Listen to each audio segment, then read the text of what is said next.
成民，哎呀，这办公室我以前来的时候，只是觉得很气派，这结完婚再一看啊，觉得哪儿都挺温馨的。宝莲，你说的什么话呢？只要那办公啊，在哪不都一样吗？当然不一样了，啊！他们说让我去那个业务部，那业务部那么多人，跟这儿能一样吗？宝莲，我问你啊，那董事长给你安排业务经理的位置，你干嘛推的呢？哎呀，崇明，我可不希望别人说我是因为关系啊，因为面子才进到这个公司的，我得凭我的能力争得一席之地，我得让董事长看到和肯定我的能力。哎呀，宝莲，你这事业心那么强，我怕。老公，怕什么呀？怕我能力太强，压过你？哎呦，你说的什么话呢，宝莲？哎，我们都已经结婚了，你压到我没话说。哎，如果你的能力确实比我强的话呢，我这个位置让给你。老公，来，你呀，踏踏实实的把这个位置给我坐稳了啊！你也太不了解你媳妇儿了。我告诉你，我这个人呢，一定得凭我自己的实力。而且我的想法是，坐在这个位置上，我要跟你面对面的办公。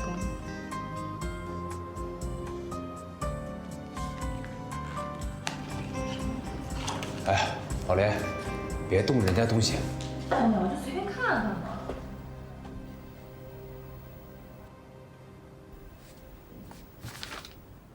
别乱动我的东西。小康，怎么了？喜欢坐我的位子？没问题。等我收拾下东西，我马上可以走。但是我没收拾之前，请你不要乱动我的东西，这样很没品的。少康，这宝莲没这个意思，她只不过……这位置不就让人坐的吗？我坐一下又怎么了？我就不明白了，一个副总的权位，怎么就那么大呀？你还别说，我的权位还真没你老公高。哦，你的权位没我老公大，那我更可以做了。再说了，你用得着对我这种态度吗？我老公还是你哥哥呢。那是我爸承认的，我从来就没有承认过。小康，我就奇怪了，你跟我嫂子是同学，你学学我嫂子怎么做人，再看看你怎么做人，跟个母老虎一样。我就不明白了，同样在一个大学毕业的，这差距咋就那么大呢？你说什么？王少康，你居然说我像个母老虎！我真的不知道你对我们家崇明到底有什么意见啊？我们结婚的时候你没有来，怎么？崇明找老婆需要你的同意、你的认可吗？哎呀，好了啊！哎，少康，在这啊。我有跟你们争吗？我有跟你们争吗？我只想告诉你，在这个公司里面能做主的只有一个人，那就是我爸，董事长。要不这样吧，等咱们回去啊，跟我爸说一声，把我的位置让出来，给你们夫妻俩。到时候你们夫妻俩在这办公室里面，爱干嘛干嘛。不是少康，你说话怎么这么刻薄呢？啊，能不能别这么伤人呢？我才懒得伤你们呢。我告诉你啊，你在这个办公室里面上班，我已经很烦了。现在好了，连你老婆也喜欢坐我的位子。好啊，没问题。等我回去跟我爸说，如果他让我走，我马上走。刘少康，好啊，既然你都这么说了，那我们就得好好聊一聊。我倒要看看，到底是你有能力，还是我有能力。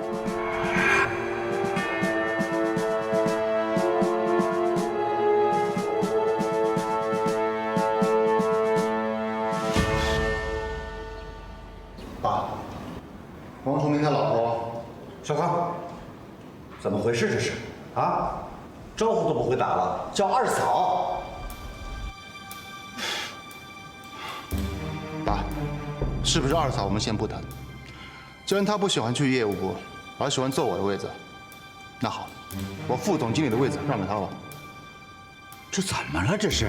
董事长，是我不好，我带宝莲呢去了我的办公室，宝莲一时兴起，坐了少康的座位，但是宝莲什么都没想法啊。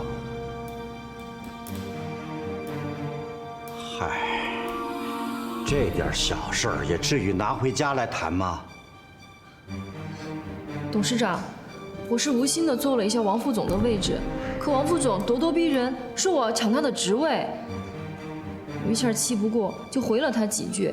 结果他得理不饶人，非要回来找董事长评个理，所以我们就来了。少康啊，我不是说，爸，知道了，都是我的错。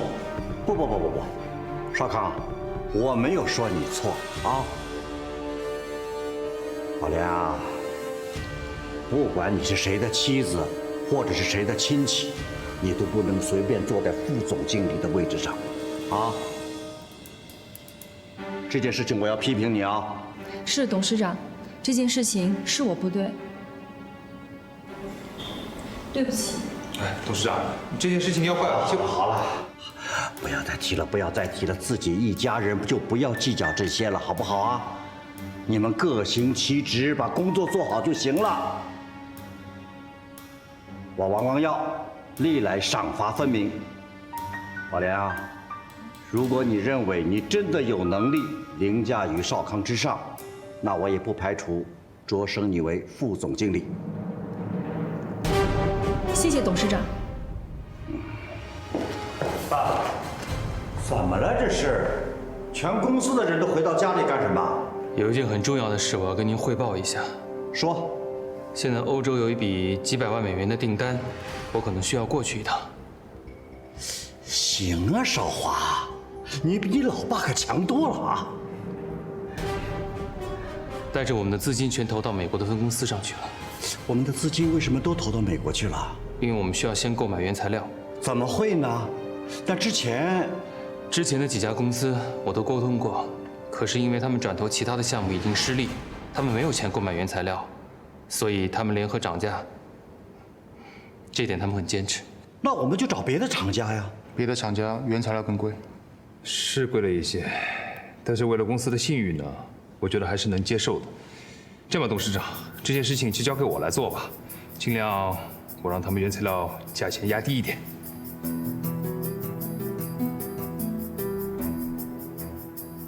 行，这件事情就由你去谈。好，爸，因为这个公司我们没有合作过，但他们前提是要我们先付款，而且数目很大。要付多少啊？3000万。那就付吧。现在我们资金可周转的只有1000万。差这么多。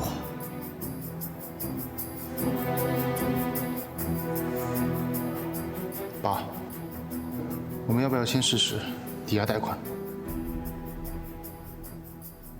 这件事情可不可以这样处理？董事长、总经理，我们王氏企业在商界是大名鼎鼎，而且一向信用都很好。我们和很多家银行都有来往，是吧？那当然。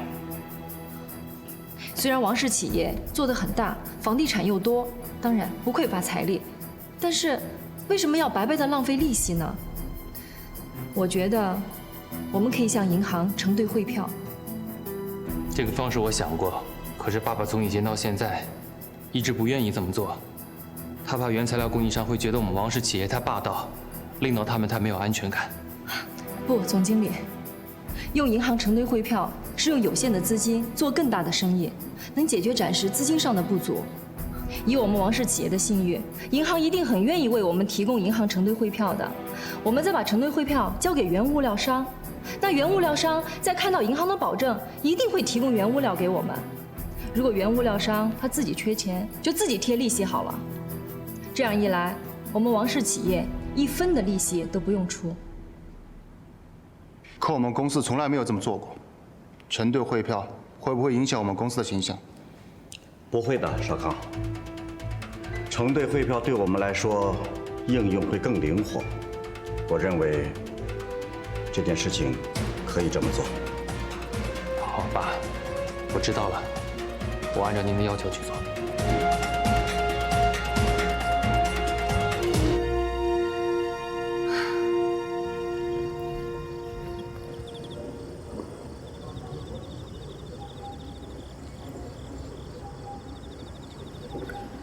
小刚，啊，哥，又一个人喝酒啊？只是觉得今天月色不错。是挺好的，那么好的月色，喝点小酒放松放松是挺好的事情。可是一个人喝闷酒就不太好。我知道。是啊，你知道，你都知道，可是你知道，你就是不改，就是要让我这个做哥哥的担心。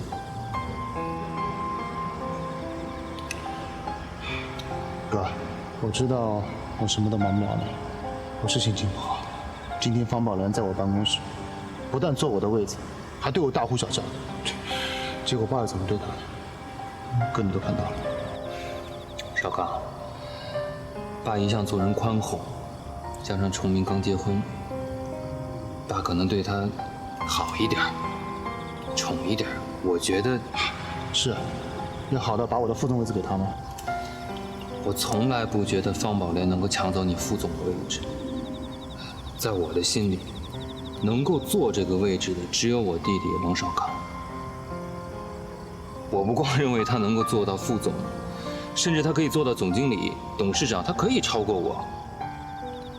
所以少康，我希望你的心跟我是在一起的，我们一起努力把这个公司做起来。哥，谢谢你这么信任我。好，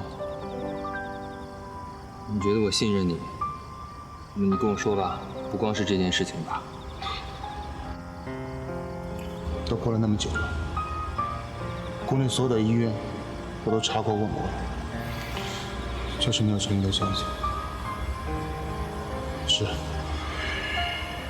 我知道我们已经离婚了，在我心里面，她永远是我的妻子，就像嫂子在你哥的心目中是一样的位置。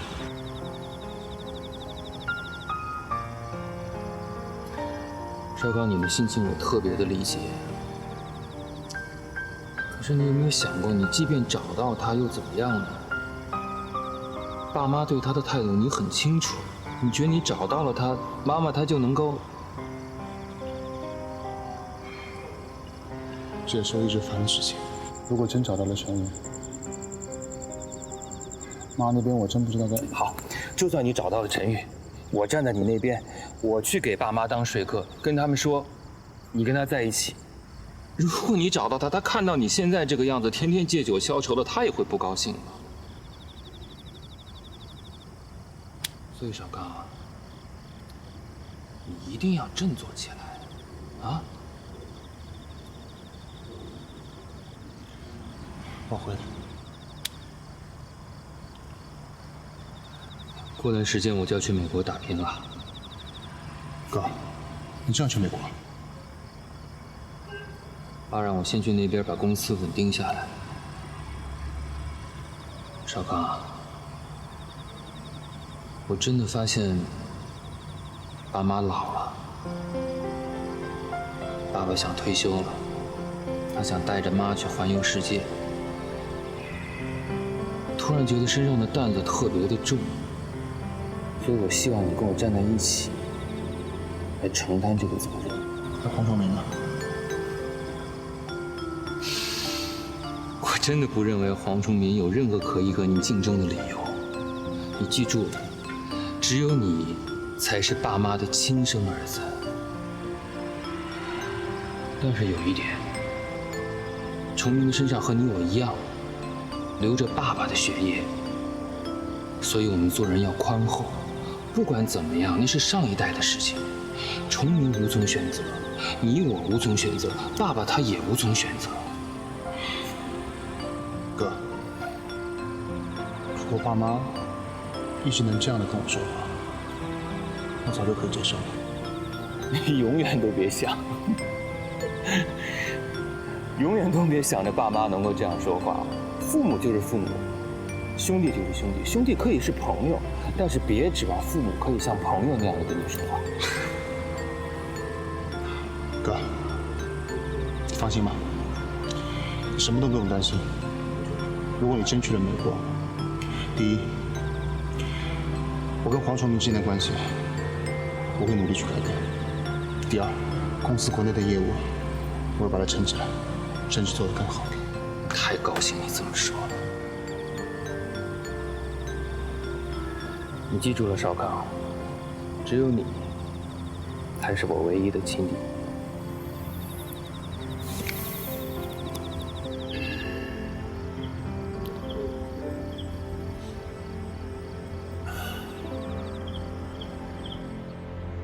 玉梅，走走走，我今天啊带你去百货公司逛逛。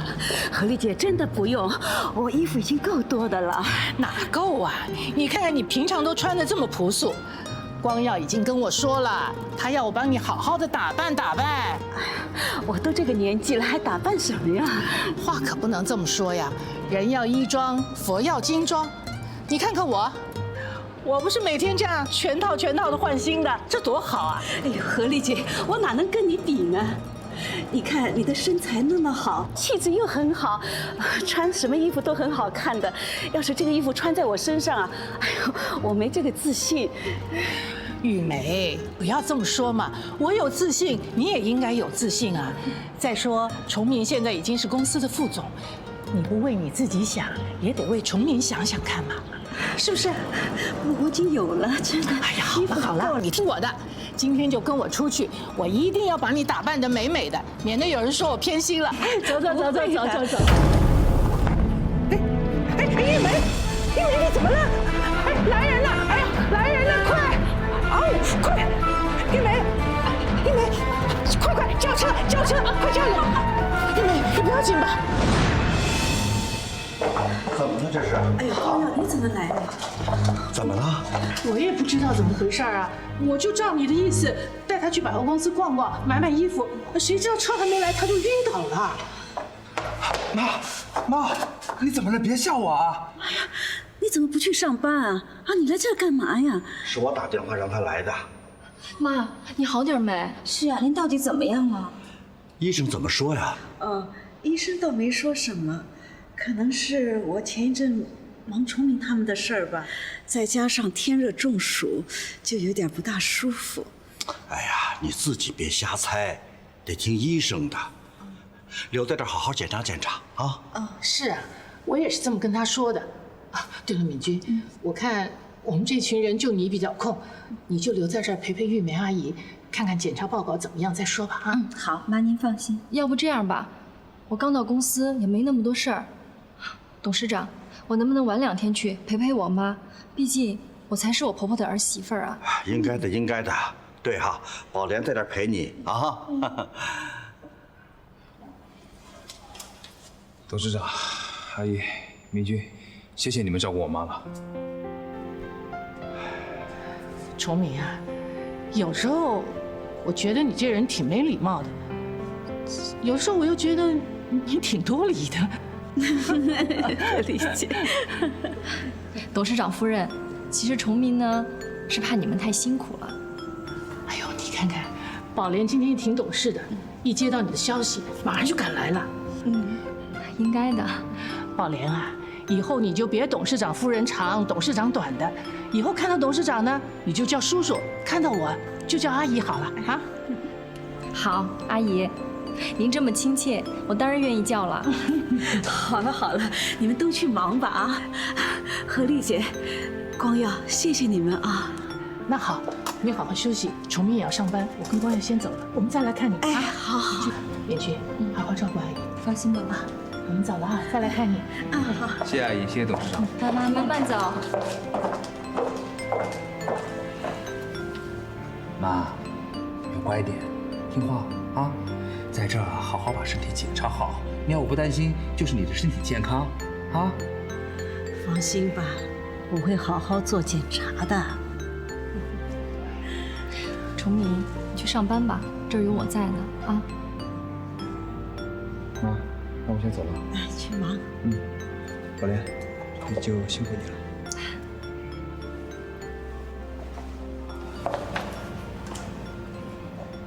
明君，谢谢你照顾我妈，哎呀，客气什么？放心吧。有你在，我就放心了。有他在你就放心，那我算什么呀？宝莲，啊，你怎么了？我没事儿。妈，你想吃点什么，喝点什么，我去给你做。我不能吃，医生叫我空腹，一会儿要给我做检查。那你休息一会儿吧。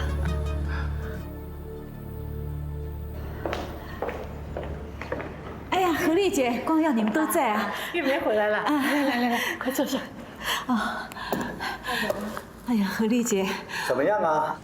好了好了，哎呀，我住一个医院，你们所有的人都来看我，搞得我真不好意思。你干嘛那么客气的？大家都去看你，表示你人缘好啊。哎呦，何丽姐，什么事儿都能让你圆过来，我真是佩服你呀。妈，我先把阿姨的东西拿到她房间去吧。哦，那这样吧，我们一块儿带阿姨上去休息休息。来，玉梅，好。哎，妈，你好好我来吧。啊。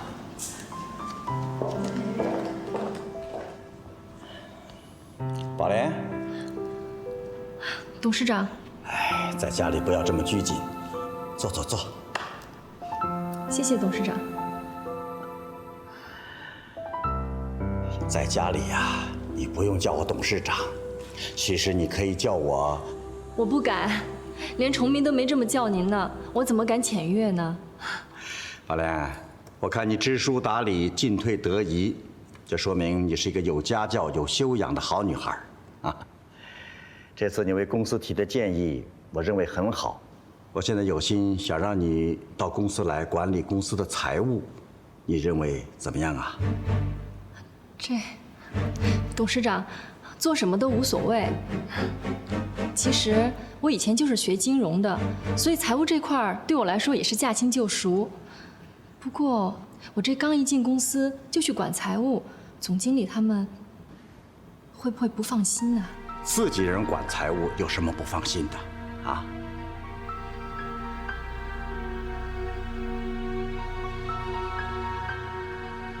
宝莲，你怎么了？我没什么，就是婆婆住在这儿，我又不能随时照顾她，觉得心里挺不安的。就像刚才敏君拿东西，我都插不上手，觉得自己都没有尽到儿媳妇的责任。崇明之前在家里住过一段时间，他和你结婚之后才搬到公寓里去的。我觉得呢，你和崇明搬到家里来住最好，这样呢可以就近照顾你的婆婆。董事长，我们住哪儿都没关系，最重要的是我现在不能经常的照顾我婆婆。你看，让敏君忙前忙后，还让董事长夫人也跟着操心，我心里真的觉得很过意不去。你想多了。这样，我今天就给崇明打个电话，你们马上搬过来住啊。这还有啊，你要尽快的到公司来上班。最近财务经理呢要请产假，你要尽快的把他手上的工作接过来。董事长，您这么信任我呀？我信任崇明，当然信任你了。不过宝莲，我提醒你啊，财务工作关乎企业的命脉，你要谨慎呐。你回去整理一下，今天就和崇明搬过来吧。谢谢董事长。好了好了，别那么客套啊。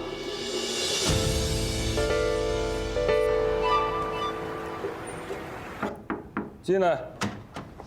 哎，董事长。董事长，哎，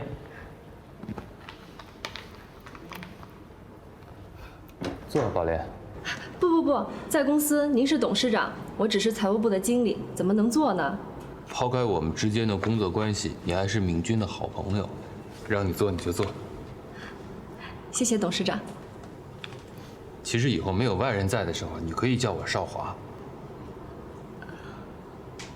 是，这个是我整理出来的账本，请您过目。哦。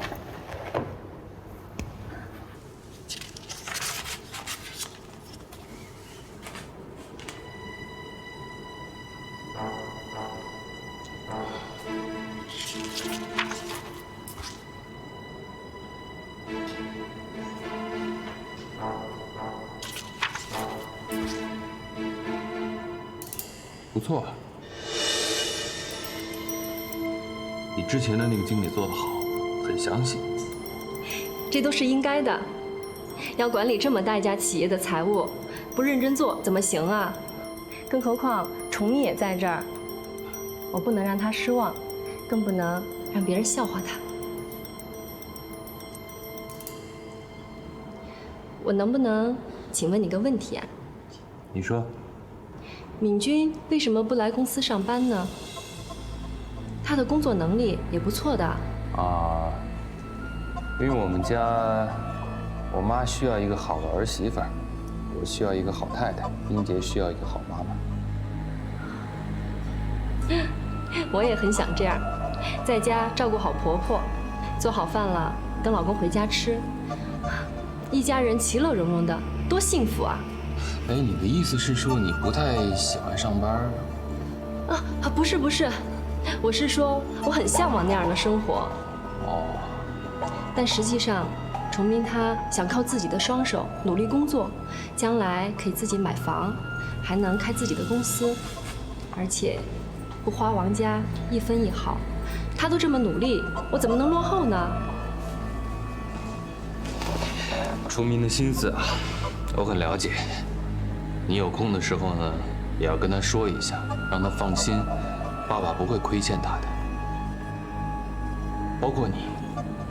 现在我和崇明搬到你们家去住了，又受到你们那么多的照顾，我再不好好工作，怎么对得起董事长啊？宝莲，客套归客套，但是过分客套了，我会觉得很虚伪。是，我以后会注意的。不过这都是我的真心话。今天是你第一天上班，工作做得很不错，反正以后你就是财务经理了，好好干。但是你记住了，我会严格把关的。是，董事长，您放心吧。等你批好，下班之前我再来拿。好。哎，宝莲，我特别高兴崇明娶了个好妻子。谢谢董事长。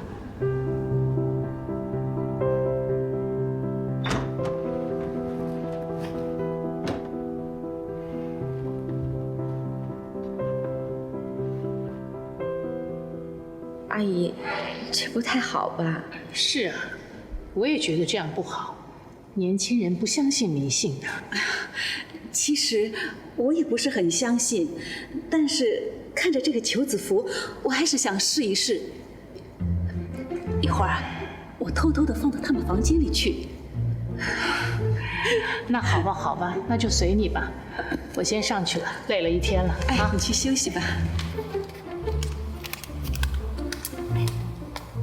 敏君，宝莲回来了吗？他得过一会儿才能回来呢。还没回来啊？那我现在就去放。哎，阿姨，敏君，你帮我看着点啊。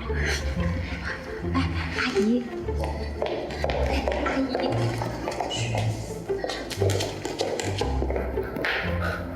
敏君，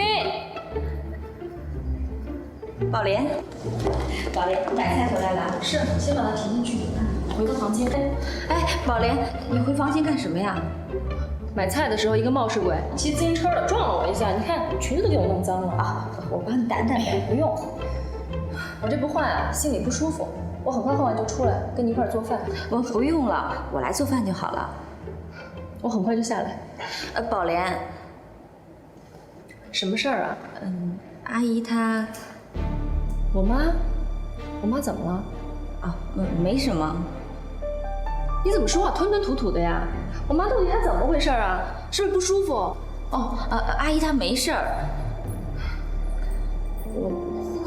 我是想问问你，新生这2天你怎么样啊？挺好的，崇明对我特别好，又体贴。他还跟我说，他已经把以前的女朋友给忘了。啊，那是应该的。男人不都是这样吗？喜新厌旧的。不过，我倒是替他以前的女朋友感到悲哀的。为什么呀？崇明现在多好啊，人又好，工作能力又强，董事长又器重他。你说，他以前的那个女朋友是不是特别没有眼光了？当然了，没准他那个女朋友更爱钱呢，是吧？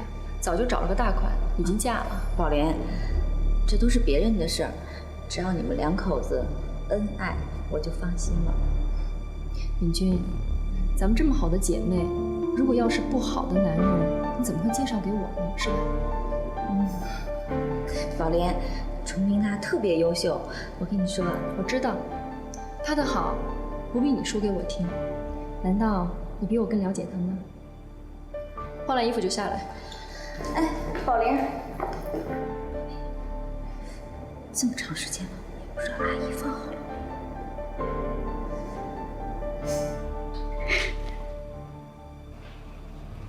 哟，这个放在哪里啊？3个放在一起，放在枕头、柜子。行，那就放在枕头下面吧，比较管用。妈，妈，你在做什么呀？我没干什么呀。妈，这是什么呀？你把什么东西放在我的枕头底下啊？这是求子符啊，符咒。妈，你在我枕头底下放符咒干什么？你不相信我呀？我没有不相信你。那这符咒有什么用啊？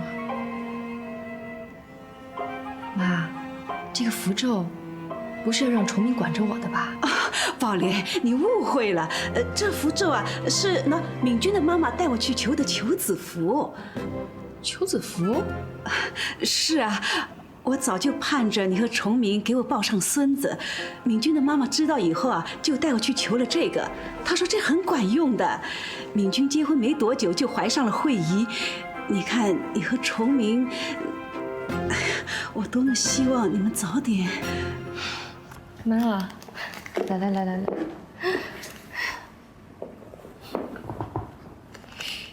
妈，您的一番苦心我了解了，我接受。这个我会珍惜的。宝莲啊，哎呀，你明白妈的心意就好了。哎，那你把这些放在枕头下面，还有柜子里面啊。你们加把劲儿，那我就出去了。哎呀，这敏君也真是的，拦一个人都拦不住。嘿，林敏君。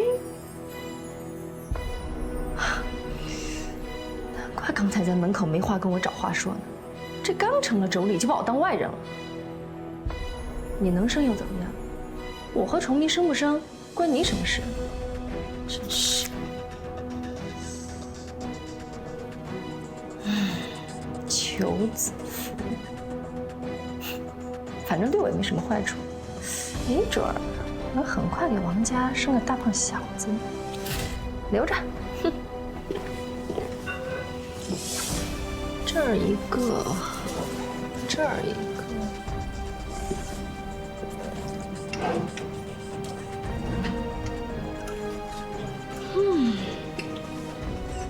哎呀，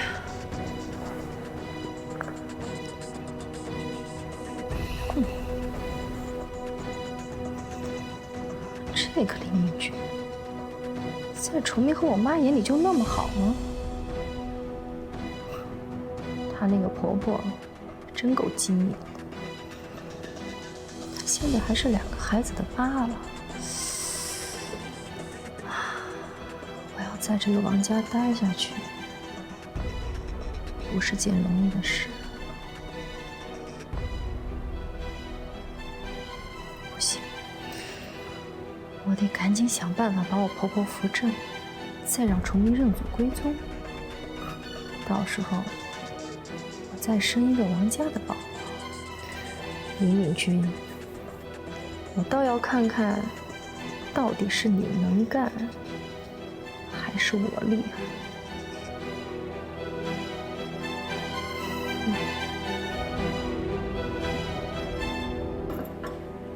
哎呦，东西怎么回事啊？炖那么长时间还没炖好。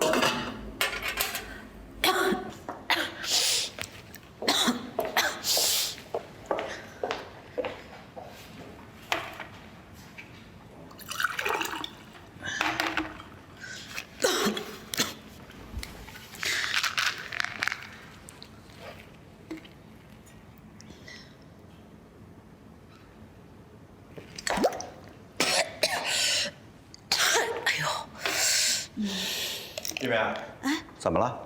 没事，就是吃药的时候呛了一点。吃药也会呛着，慢着点嘛。最近不知道怎么回事，吞东西的时候好像还怪怪的。吞东西怪怪的，那你到医院检查一下嘛。不用不用，我最近吃药吃的都害怕了。哎呀，玉梅啊，你爱操心，知道吗？你说自己身体不好，还得为崇明、宝莲他们担心。那个啊，回头一定要去医院做一个全面的检查，知道吗？没事儿，我就是有点糖尿病。哎，你不是要出远门吗？应该去陪陪何丽姐啊。没事儿的，老夫老妻了，才分开几天。刚才何丽还让我下来关心你呢。哎呀，何丽姐真好。不过我没事儿，没事儿，放心吧。玉梅啊，咱们都老了啊，得注意点儿。对，我记得你年轻的时候，常年连个感冒都不会得。你还记得？妈，宝莲来了。董事长好。啊，你好。妈，你在这儿啊？我刚去房间找你。你找我有事儿啊？哦，已经挺晚的了，我想睡了。我想睡之前，看妈想吃点什么呀，喝点什么，我给你做。光瑶，你看宝莲那么孝顺，你还有什么不放心的呀？宝莲，我和少康要出差几天，这几天你就不用去公司上班了，留在家里陪你妈吧。哎，不用，不要影响他们工作，我有何丽姐陪就可以了。闷了呢，我们俩出去走走。哎呀，那也行啊，随你吧。宝莲啊，一定和敏君一起陪你妈到医院做个全面检查啊。我妈？妈，你怎么了？你哪儿不舒服呀？哎呀，我没有不舒服，光耀就是这样大惊小怪的。不行，必须去。宝莲，这是工作啊，一定要去。放心吧，董事长。宝莲，我没事儿，你应该多陪陪崇明。啊，希望你们快点给我生个孙子，妈都急死了。妈，我们还年轻呢。你们年轻，我老了呀。你可一点都没老。不过我答应你，我尽量。哎，崇明呢？还没回来呢。哎呀，这孩子从结婚到现在，天天忙得那么晚，也不早点回来陪陪你。妈，他工作那么努力，都够辛苦的了，我不会生气的。妈，你怎么了？没事，我就是嗓子有点不大舒服。看来董事长说的对，您身体要紧。您身体要不好了，崇明该怪我了。他怪你什么？他怪我没有尽到儿媳妇的责任啊。他自己都没尽到做丈夫的责任，他还好意思说你呀？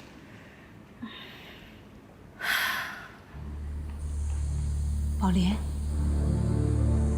崇明是不是像我刚刚说的没有尽到做丈夫的责任啊？妈，这事儿让我怎么开口啊？我觉得崇明不爱我。不会，来，坐下跟妈说。怎么可能呢？你长那么漂亮又能干，崇明怎么会不喜欢你呢？妈，崇明以前的女朋友是不是又漂亮又温柔又贤惠啊？这个我不大清楚。妈，你开什么玩笑呢？崇明以前交的女朋友，您会不清楚啊？这是他结婚以前的事儿，你就别追究了。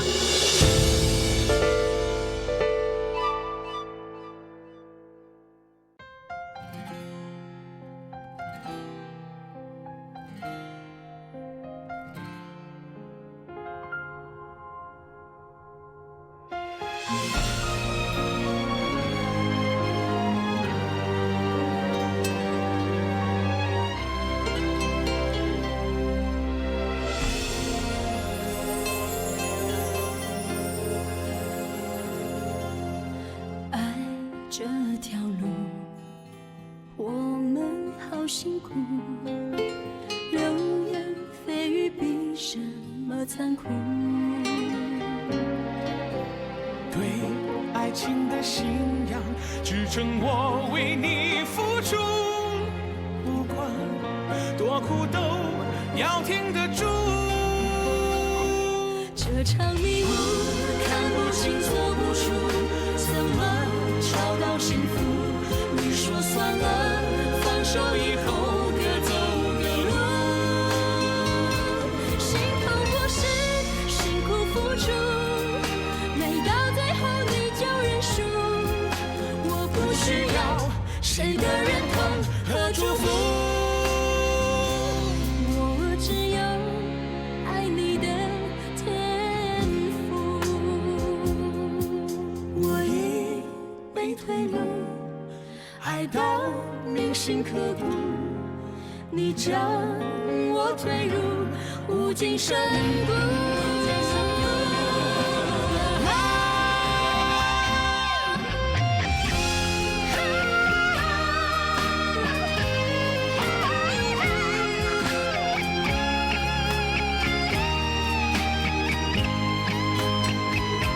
心痛不是辛苦付出，没到最后你就认输。我不需要谁的认同和祝福。